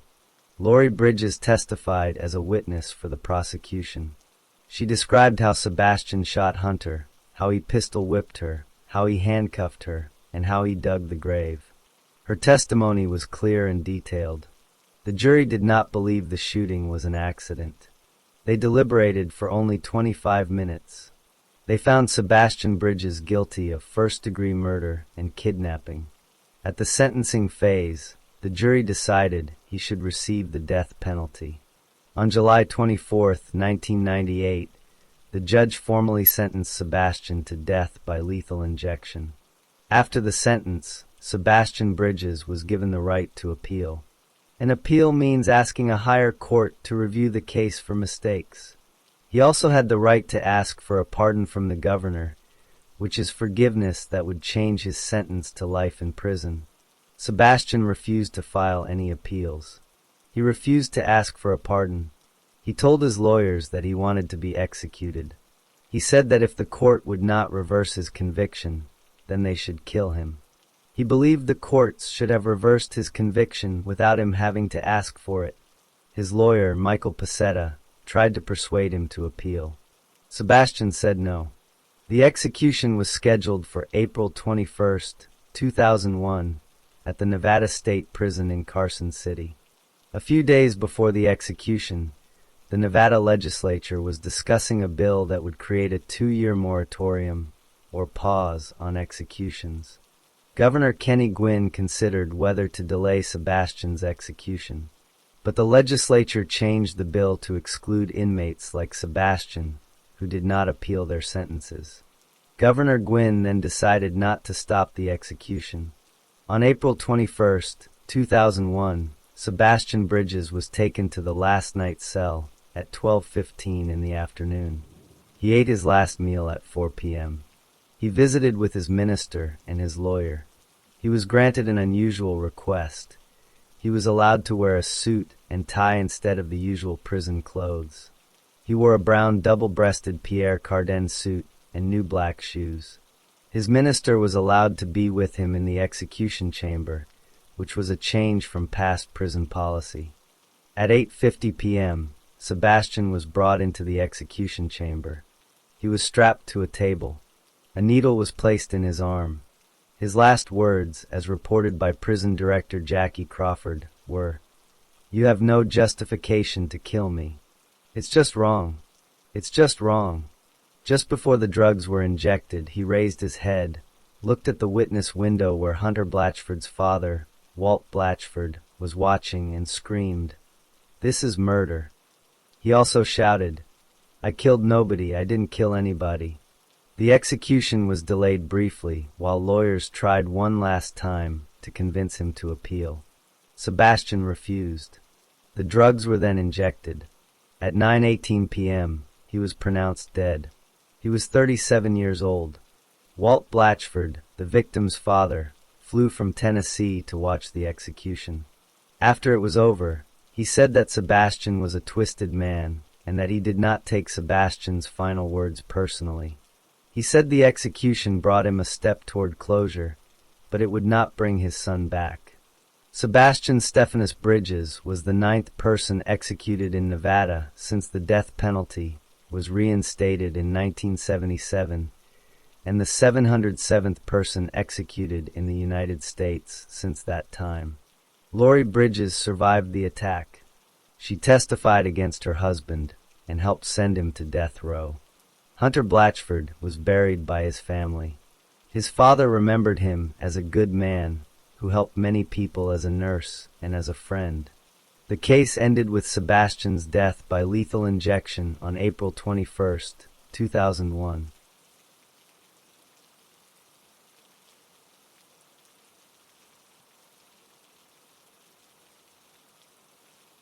Story 7.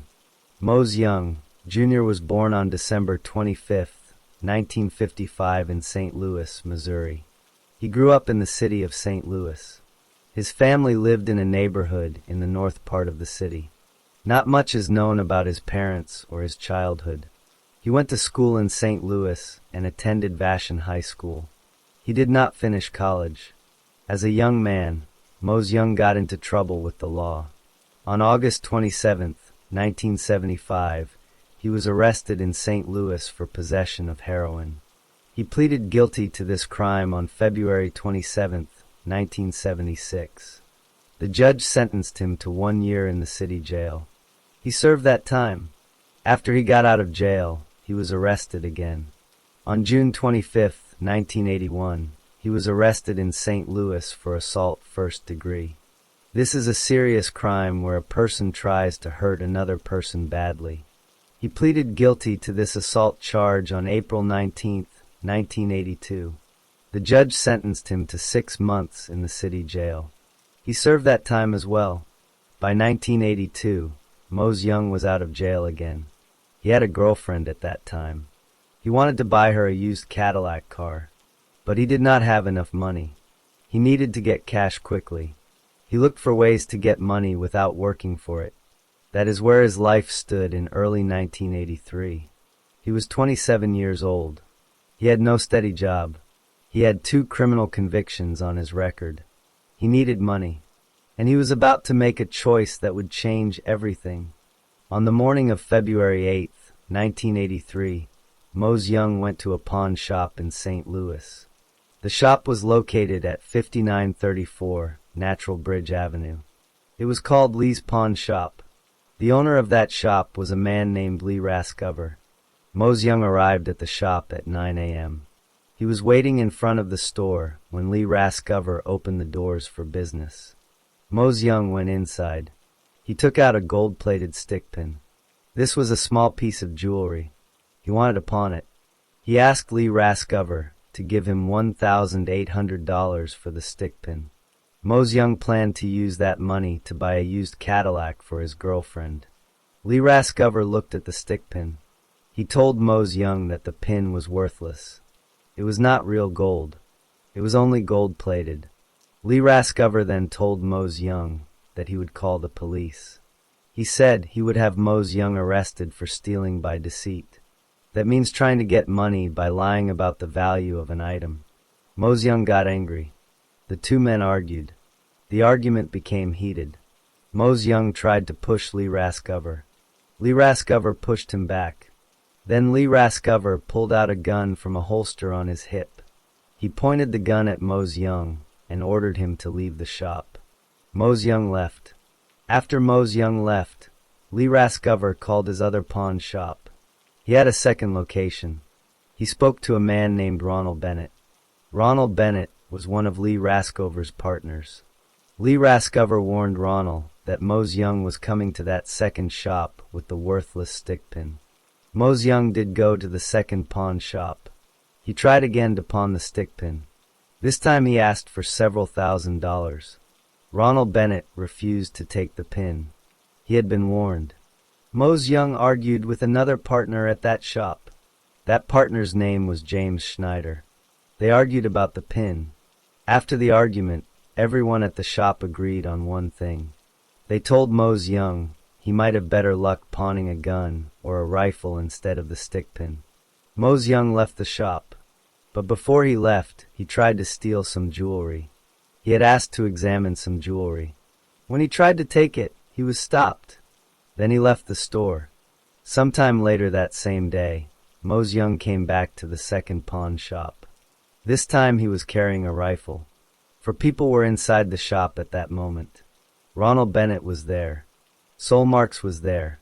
Sol Marks was 80 years old. He was the grandfather of Lee Rascover, the owner of the first pawn shop. Sol Marks worked at the shop part-time. James Schneider was there. He was a partner in the shop. And Kent Bickneys was there. Kent Bickneys was 22 years old. He was not a customer. He was a billboard salesman. He had stopped by the shop to lease space for a sign outside the store. Kent Bickneys was taking a semester off from his college studies to work for his brother's billboard company. Ronald Bennett saw Mose Young enter the store with a rifle. Ronald sensed danger. He told Sol Marks to go to the back of the store. Sol Marks started moving to the rear. Mose Young raised the rifle. He pointed it at Ronald Bennett. Then he fired a shot. The bullet did not hit Ronald Bennett. It hit Kent Bickneys, who was standing directly in front of Ronald Bennett. Kent Bickneys was killed instantly. At that moment, James Schneider came out of his office. He did not know what was happening.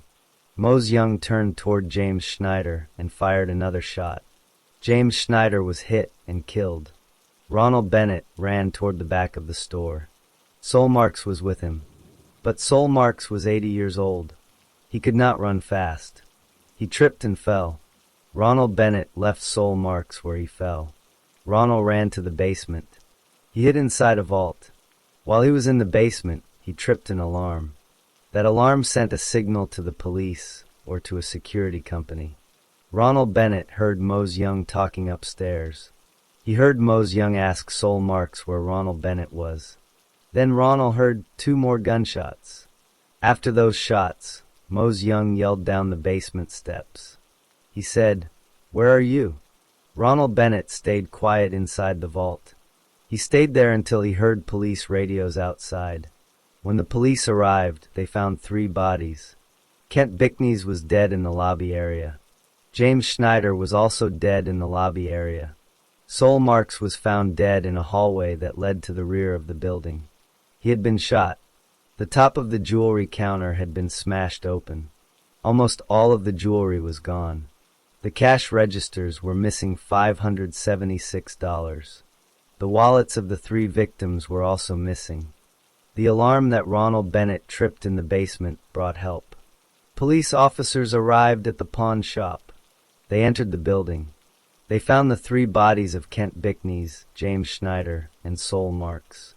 They also found the broken jewelry counter and the missing cash and wallets. Ronald Bennett came out of the vault when he heard the police radios. He was safe.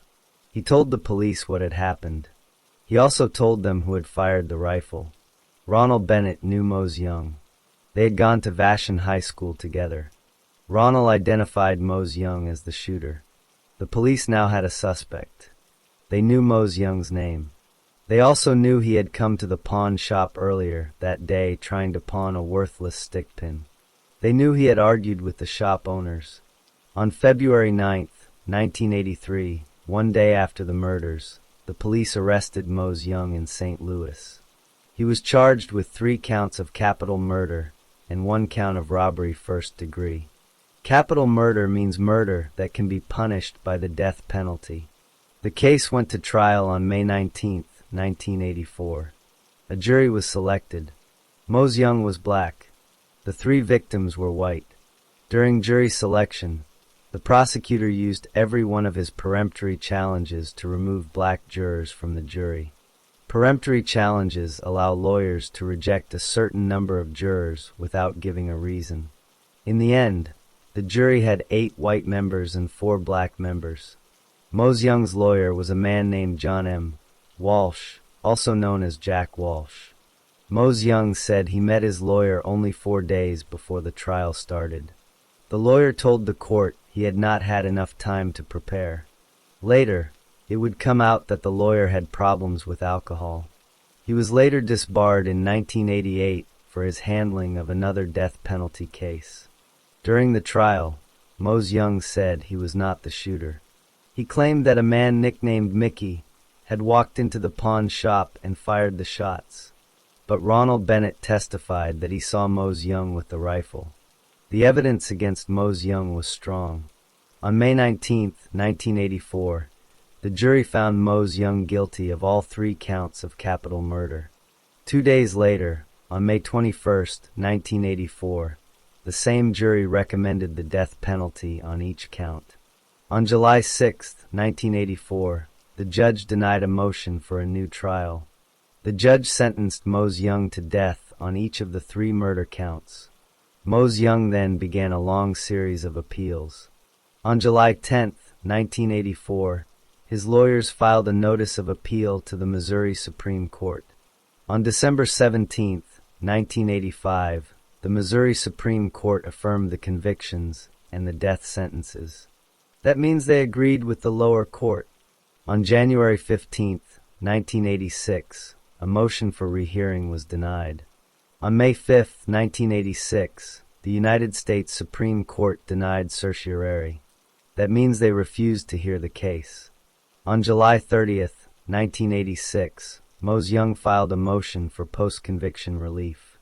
That motion was denied on December 11, 1987. He appealed that denial, and it was denied again on May 16, 1989. On October 30, 1990, Mose Young filed a petition for habeas corpus in the United States District Court for the Eastern District of Missouri. Habeas corpus is a legal way to challenge whether a person is being held in prison lawfully. On June 24, 1997, the District Court denied the petition. He appealed again. On June 28, 1999, the United States Supreme Court denied another petition for certiorari. Then the Missouri State Supreme Court set an execution date for July 12, 2000. But on July 12, 2000, the United States Supreme Court granted a stay of execution. That meant the execution was put on hold. The stay was granted because of a claim about a witness. A lawyer named Jane Geiler wanted to offer information that could help Mose Young receive clemency. Her boss, Circuit Attorney D. Joyce Hayes, was accused of threatening to fire her if she helped. The court said this violated Mose Young's right to due process. On March 27, 2001, the Missouri Supreme Court set a new execution date for April 25, 2001. Mose Young asked Governor Bob Holden for clemency. Clemency means mercy from the governor, which could change the death sentence to life in prison. The governor rejected the request on April 24, 2001.